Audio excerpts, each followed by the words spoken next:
Ngayon, maraming nagtatanong kasi kung bawal daw ba ang pagmamaneho ng motorsiklo ng naka-shorts.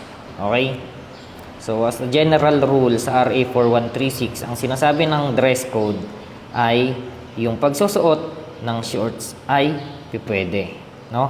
Yung pagsusuot naman ng pantalon or other protective equipment gaya ng jacket, riding pants, or knee pads, mga optional lamang as added protection sa ating riding. Pero wala pong sinabi na bawal ang pagmamaneho ng naka-shorts. Ganun na rin sa ating mga paa, hindi po sinabing sapatos.